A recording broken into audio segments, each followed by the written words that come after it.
Seattle, Washington. Birthplace of grunge, and now home to Amazon's corporate headquarters, the Emerald City has seen its fair share of change over the years.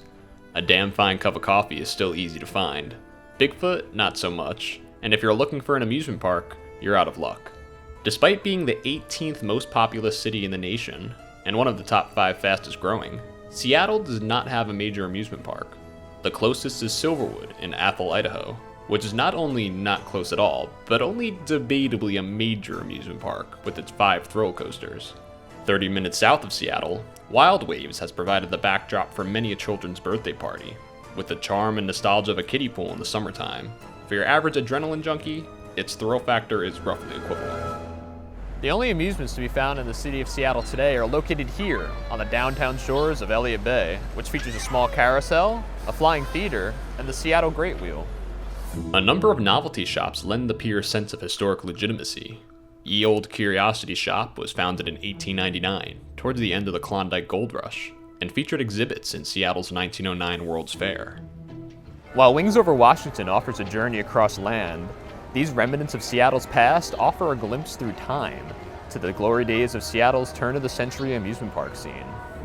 Turns out, Seattle was once home to a major amusement park. It was just over 100 years ago. I stumbled upon the place while doing research for another video, which you should totally check out by the way.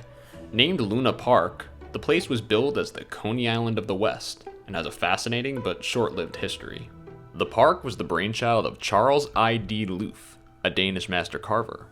After emigrating to New York in 1870, he constructed Coney Island's first amusement ride, a carousel featuring hand-carved wooden horses. Soon after, he started a successful carousel building business, installing his homemade rides throughout the Northeast. By the 1900s, Loof became enamored with the idea of building amusement parks on the West Coast. After settling in California, Loof eventually found his way up to Seattle, and stumbled upon a stretch of beach that he thought would be perfect for a boardwalk amusement park to rival the best that Coney Island had to offer. The location he settled on was in West Seattle, at the northernmost tip of Alki Beach, a spot actually visible from today's downtown waterfront. Today, almost all indication of the site's former history has been wiped away, although rumor has it that some of Luna Park's structures still survive.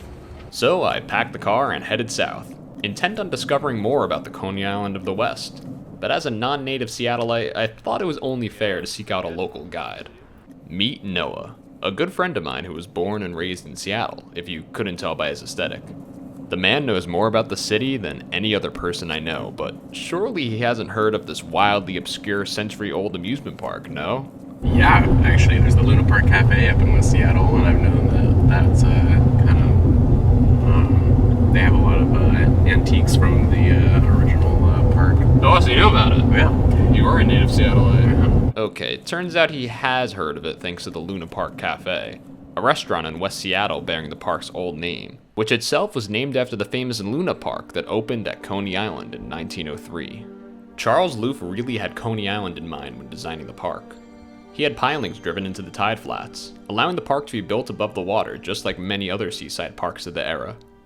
Luna Park also had a lineup of attractions to rival its namesake park in Coney Island, including a shoot-the-chutes, a water slide, a circle swing, a boat ride called the Canals of Venice, and, of course, a Loof-built carousel. But the most popular ride was the Great Figure 8 coaster, a side friction coaster constructed by Loof himself. For those who weren't into thrill riding, Luna Park also featured a natatorium with both fresh and saltwater pools, a restaurant, a dance hall, and the longest bar on the bay. At night, the park lit up with thousands of electric lights, drawing Seattleites across the bay like a glistening jewel. I guess I don't really know anything else about Luna Park except for the fact that it was a park and that the restaurant is based around it. Like, I've never seen any pictures of it or heard about any of the rides. I mean, that's fair. Like, it only existed for 6 years. Oh. And what a wild 6 years it was. Luna Park's closure in 1913 was not due to any single event, unlike the infernos that led to the demise of many other turn-of-the-century parks. No, Luna Park suffered from a force of nature that's even more powerful and damaging than a raging inferno. Politics. You see, Seattle and the surrounding area was enamored by moralism in the early 1900s. Seattle's mayor at the time, a former judge named William Hickman, vowed to keep the city clean of immoral activity like alcohol consumption. So while Luna Park's longest bar in the bay may have seemed like an enticing prospect, it didn't sit well with the moral-minded West Seattleites. Hoping that Mayor Hickman would help steer the community in a more just direction, West Seattle voted to be annexed by Seattle in June of 1907, a vote held just 2 days after the opening of Luna Park. But the booze policing would have to wait, as Mayor Hickman had other issues on his mind. The city of Seattle also annexed Ballard, Columbia City, and Rainier Beach in 1907, so Luna Park and its impressively well-stocked bar were mostly left alone. After 3 years of trying to legislate morality, the Hickman administration was becoming less popular amongst the majority of Seattle voters. Wanting a mayor who would open up the city more, Seattleites elected a man named Hiram Gill, who campaigned on just that promise, and boy did he deliver. One of Gill's first acts as mayor was to approve the construction of the world's largest brothel in Beacon Hill, a place that would employ 500 prostitutes. This and other actions enraged the city's moral leaders, and a group named the Forces of Decency, mostly made up of progressives and women suffragettes, began a crusade to oust Mayor Gill from office. As part of this moral crusade, bad press started to envelop Luna Park. A particularly damaging article from the Seattle Post-Intelligencer wrote of sketchy late-night dances at the park, where young girls would allegedly join older men for nights of drinking, smoking, and other tomfoolery. But the final straw came in 1911, when it was revealed that the manager of Luna Park, a man named W.W. Powers, was a shareholder in the corporation set up to run Mayor Gill's 500-room brothel. This scandal was too much for both Luna Park and Mayor Gill. Gill lost in a recall election, mostly due to a new electorate of recently enfranchised women voters. With its reputation ruined, Luna Park slowly faded over the next 2 seasons, and closed for good in 1913. With Luna Park gone, outside investors soon realized that Seattle was ripe for a new amusement park, and with the economy thriving during the 1920s, they wouldn't go light on their investment. In 1930, after 7 months of construction, Leo F. Smith and W.A. Logus of the Washington Amusement Company opened Playland Park to the public. With a price tag of $750,000, Playland opened with a wide variety of rides and attractions, including a shoot-the-chutes ride, a tumblebug, a chair swing, a funhouse, a penny arcade, and many, many more. The park's star attraction was the Dipper, a wooden coaster designed by Carl E. Fair, the same man who designed the legendary coaster in Vancouver. Playland Park was constructed here on the shores of Bitter Lake, about 10 miles north of downtown Seattle, a great centralized location with the potential to draw in a ton of guests. From the location, to the rides, to the efficient management, the Washington Amusement Company did everything they could to put Playland in a position to succeed. Unfortunately for them, their park opened 6 months after Black Tuesday.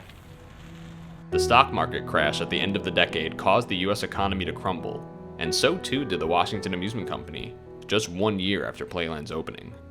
Regardless of this, and unlike many other parks of the era, Playland survived, all thanks to coaster designer and Pacific Northwest resident Carl E. Fair, who took over the park's lease and operated it for the next 30 years.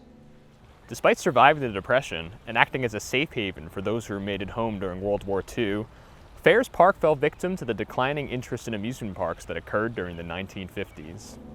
And when the Bitter Lake neighborhood needed a new school in the early 60s, town residents immediately turned to the Playland site, whose reputation had faltered over the years. An aging Carl Fair considered fighting the town's decision, but his illness at the time prevented him from doing so. The park, including Fair's Dipper coaster, was razed at the end of the 1961 season. Carl passed away just 1 year later.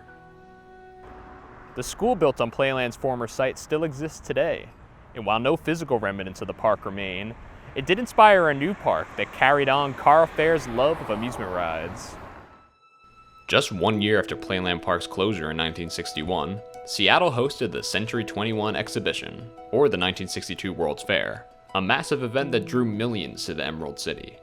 The exhibition saw the construction of the iconic Space Needle, the United States Science Pavilion, the Seattle Monorail, and much more. You can still check out the World's Fair site today, now known as Seattle Center, which has maintained its fair-like atmosphere over the years.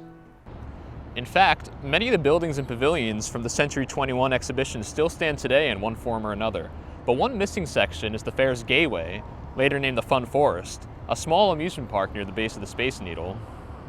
The Fun Forest was never expansive, featuring just a few rides and carnival games that rotated in and out over the years. A popular attraction at the original World's Fair was the Flight to Mars Dark Ride, which echoed the fair's theme of space exploration. It spooked riders of all ages until it was removed in the 90s. A notable ride installed in the park's later years was Wild River, a portable flume ride built by Rever Sean, found directly behind the reflective exterior of the Frank Gehry designed Experience Music project. Other notable attractions included a Ferris wheel, a bumper cars, a paratrooper, and an arcade, with many other classic flat rides rotating in and out through the decades. A few coasters operated at the site over the years, including a wooden Wild Mouse, an SDC Zyklon Galaxy model, and, most recently, an SDC Hurricane model named Windstorm. While standout coasters these were not, the Fun Forest never pretended to be anything more than what it was originally, the amusement section of a fair, so these rides fit right in. Did you ever go to the Fun Forest growing up? No, I've never heard of it. Really? No. Really? Mm-mm. Huh. Is it like Rainforest Cafe? No, it was at the, it was right by the Space Needle. Was that like amusement park at the base of the Space Needle? Oh, no, I totally have. Oh, yeah, okay, Yeah. okay. Oh my god, that place was a death trap. For nearly 50 years, the Fun Forest thrilled a generation of both Seattleites and tourists alike. But by 2007, the park was struggling to attract customers, and had gotten behind on its rent payments to the city. Seattle's mayor at the time, Greg Nichols, jumped at the chance to dismantle the park, a place that he called, quote, tired, and a 20th century relic. With successive years of decreasing revenue, Fun Forest made a deal with the city, who agreed to lower their rent in exchange for a shorter lease. The park owners began to search for interested parties to buy their rides. In 2009, the Windstorm coaster headed off to the Texas State Fair, and the Wild River Flume ride, which used to be located right where I'm standing, headed off to Coney Island, where it still operates today at Zamperla's Luna Park. In a way, bringing things full circle. Hey, so I realized while editing that the Wild River Flume ride isn't currently operating. It did go to Luna Park, but it was removed in 2019. Sorry about that. Let's get back to the Fun Forest's demise. Fun Forest closed after Labor Day weekend in 2011, much to the delight of the City Council's Park Committee, who had a changing vision for Seattle Center in the 2010s. The Fun Forest is actually split into two different sections, with the kiddie rides and arcade being located west of the Space Needle, and the thrill rides just north, right behind the Experience Music project. The city wanted to transform the lucrative, nearly 3-acre plot of land into something more marketable to both tourists and the throngs of Amazon employees that frequented Seattle Center. In 2012, the Chihuly Gardens and Glass exhibit opened on the site north of the Space Needle, a museum showcasing the talents of famed local glassblowing artist Dale Chihuly. The thrill ride section behind the Experience Music project, now known today as the Museum of Pop Culture, was replaced by a $1 million music-themed playground in 2015. While the playground takes up a corner of the former Fun Forest site, the rest of the area is a barren sea of asphalt, relatively unchanged from its Fun Forest days, minus the amusement rides, of course. While a lack of investments caused the Fun Forest to feel dated and hokey in its later years, it was still a welcoming sight, especially at night. Most importantly, it was the only place in the city where you could ride a roller coaster, enjoy a classic flat ride, or throw a skee ball. Eventually, Noah and I made our way over to West Seattle, which was surprisingly difficult to get to with the closure of the West Seattle Bridge. Here, at the northernmost tip of Alki Beach, we found out that Luna Park still exists, albeit as a small sightseeing pier. Unlike at Bitter Lake, there was no plaque or sign referencing its place in amusement history, so we had to take a closer look. Rumor has it, at very low tide, the original pylons that Charles Loof drove into the mud over 100 years ago become exposed. We went during the lowest tide of the month, but it wasn't low enough apparently. We did spot what looked like a pylon or two in the distance, but not the dramatic rows we had hoped for. So there wasn't really too much here, was there? Nope. But that's okay. Yeah. Did you have fun? Great time. We still gotta go get lunch. Sounds good, let's do it. Only one place to go. At the end of the day, Noah was right. The best monument to Luna Park is located 2 miles south of Duwamish Head in the form of a retro-style diner named the Luna Park Cafe.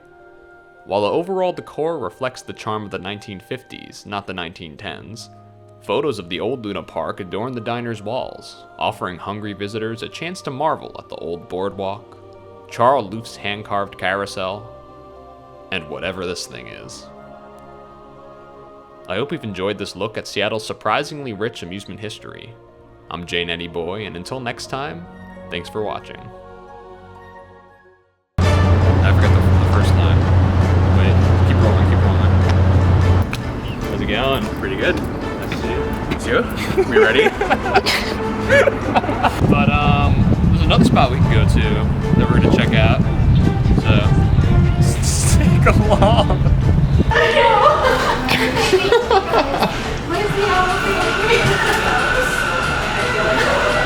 That'll do. Ooh, that was sick. Still operates today at Sam Perler's Luna Park. In a way, bringing things full circle. Man, damn it. One more. The audio might still be okay, but I don't know.